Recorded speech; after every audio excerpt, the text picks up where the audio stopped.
Most people think being debt-free is the goal. Pay off the house, burn the mortgage papers, and then finally you're safe.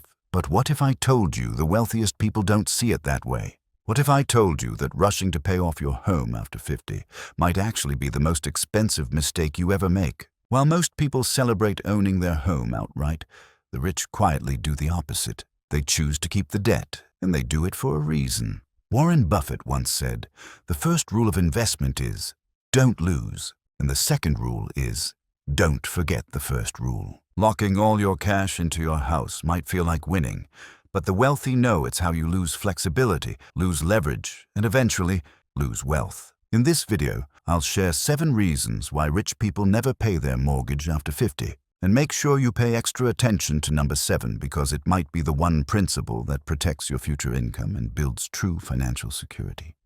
Reason 1. The lie they never questioned. Your parents meant well. Work hard, buy a home, pay it off.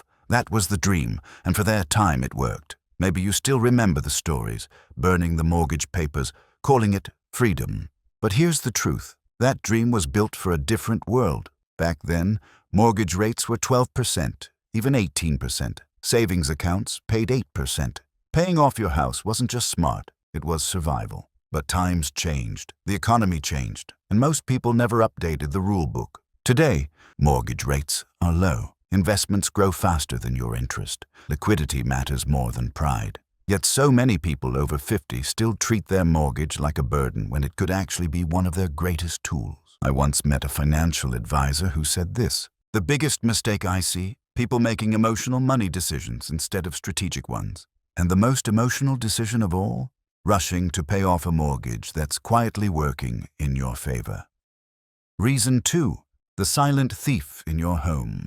Paying off your house feels like peace, but what if it's not? What if it's a quiet drain costing you more than you realize?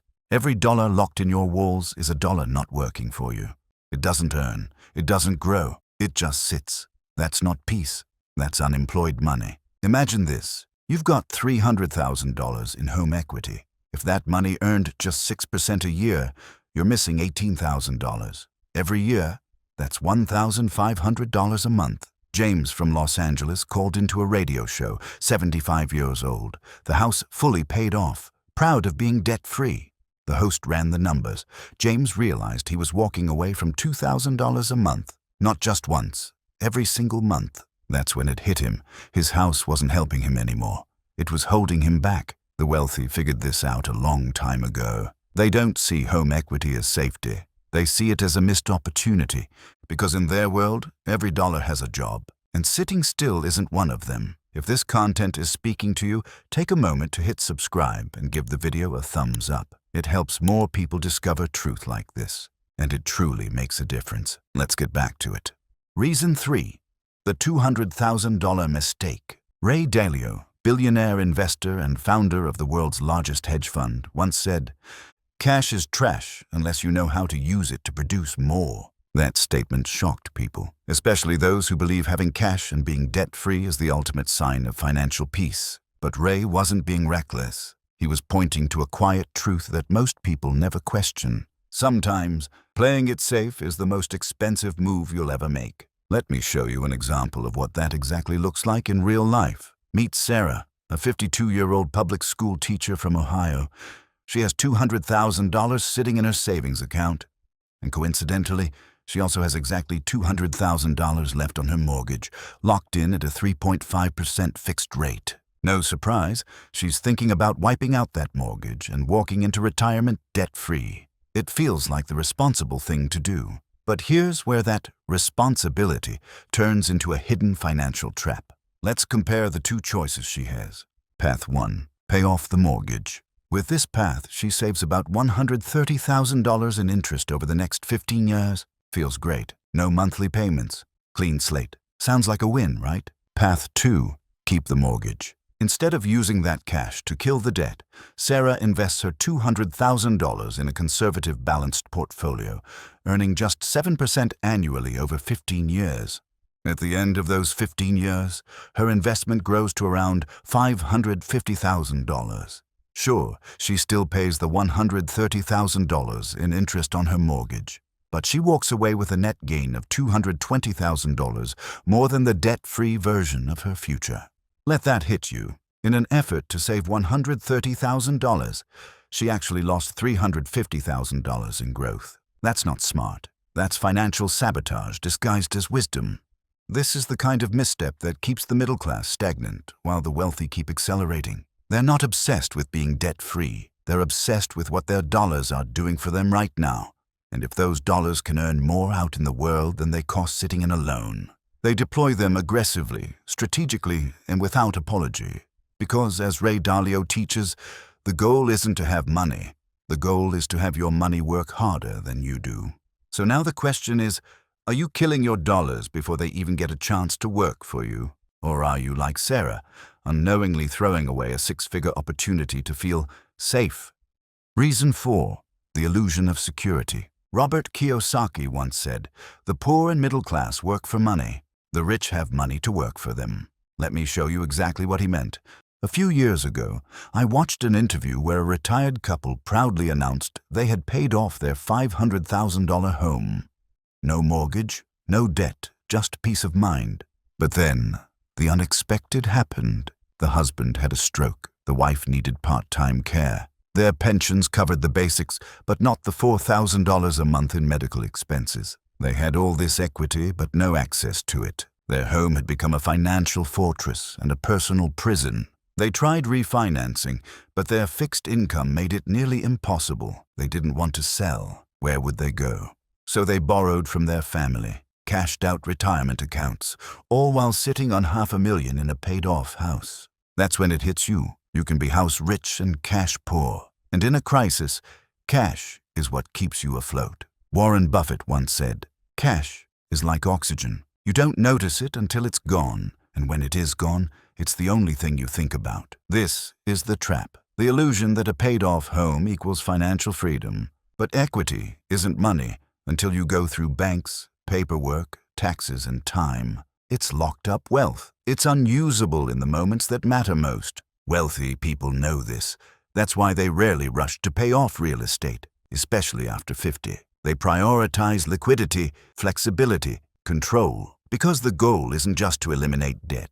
It's to keep options open always. They understand something most people don't. You don't build wealth by trapping your money in walls. You build wealth by keeping it moving, working, and available. That's why they keep the mortgage, not because they can't pay it off, but because they refuse to let their money sit still when it could be working. They'd rather borrow at 4% and earn 8% than own a house that pays them nothing. Control beats ownership, and liquidity, that's the lifeline. Ask yourself, if life threw you a curveball tomorrow, could you write a check, or would you be stuck staring at your home, hoping it could somehow help? Don't fall for the illusion. Security isn't in ownership, it's in access. That's the mindset that separates the wealthy from everyone else. Reason 5.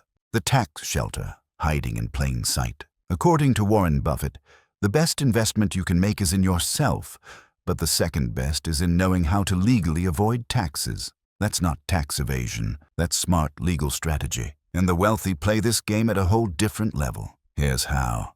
A few years ago, Robert Kiyosaki was asked why he still had a mortgage on a property he could have paid off 5 times over. His answer was, "Because my mortgage saves me money. It gives me access to capital without triggering taxes. Why would I kill the goose that lays golden eggs?" See, here's what most people completely miss. Your mortgage isn't just a monthly bill.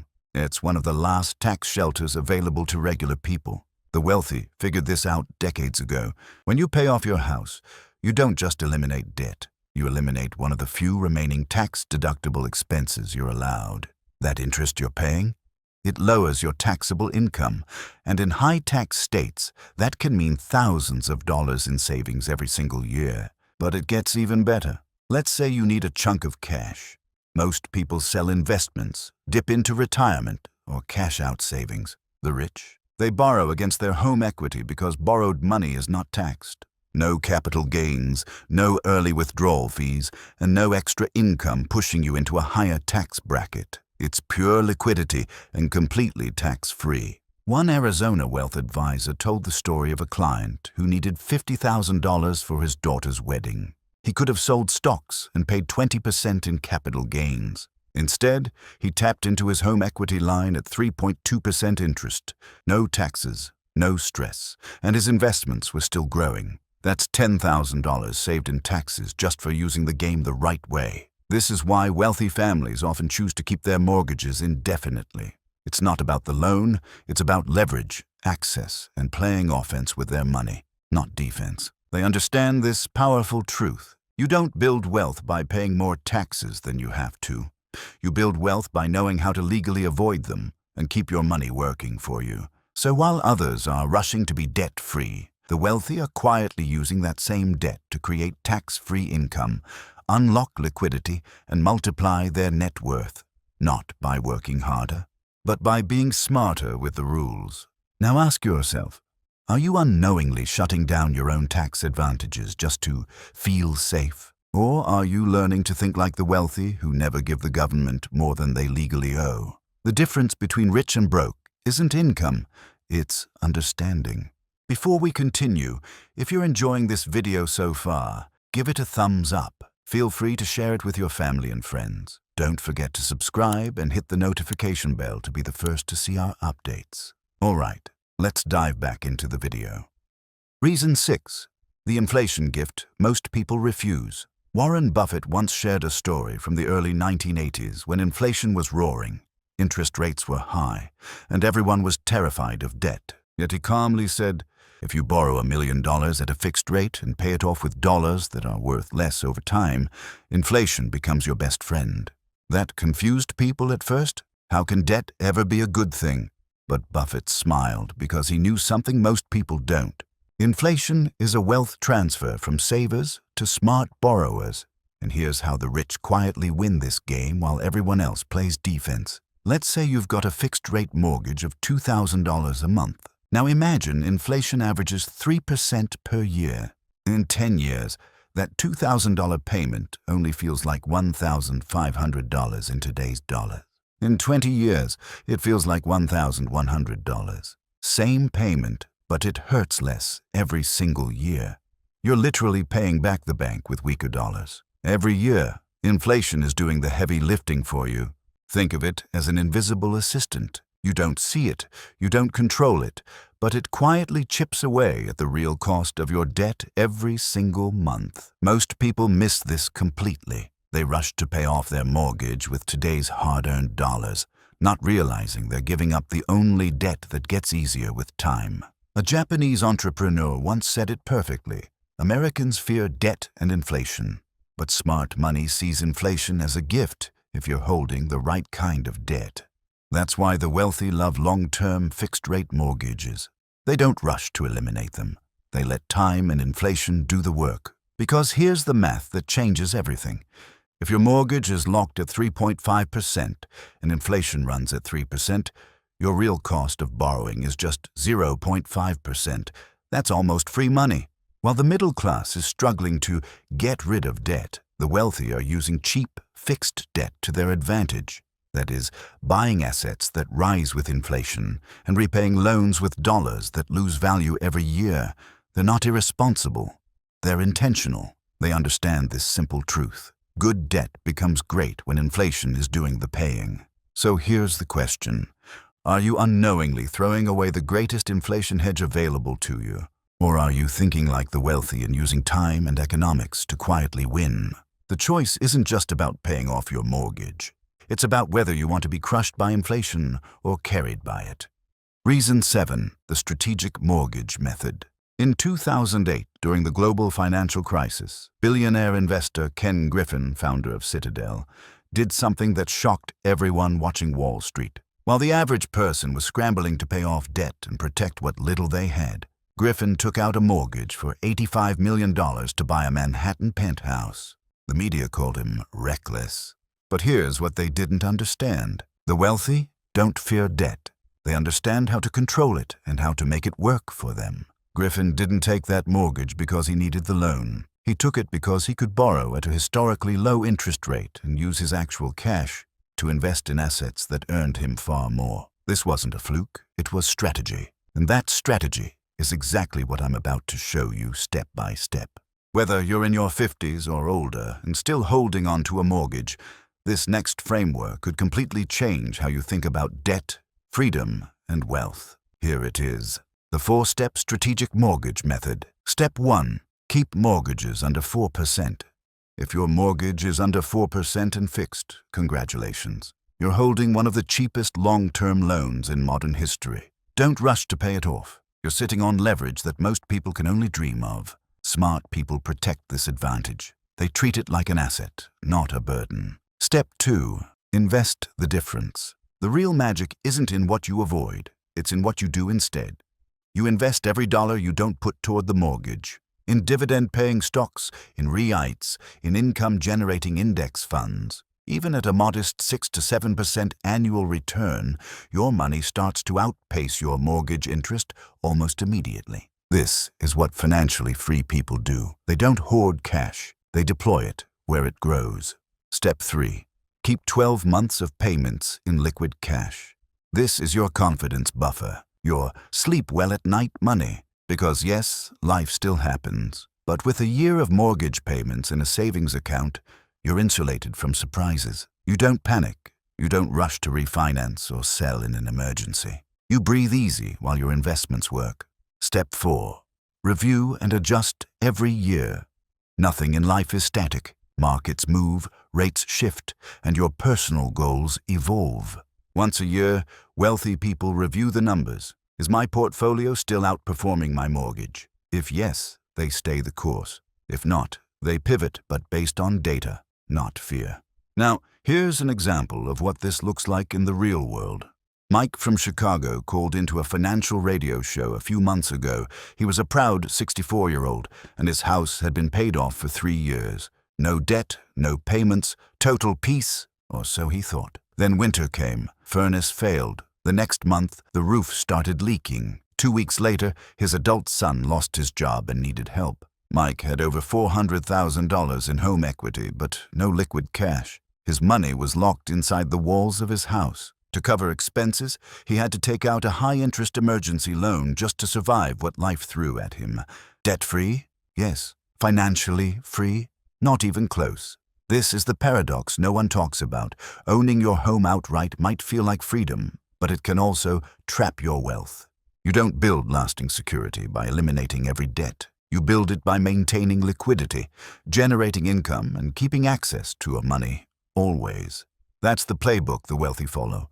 That's why they're not racing to kill their mortgages after 50. They're using them strategically to build options, protection, and long-term wealth.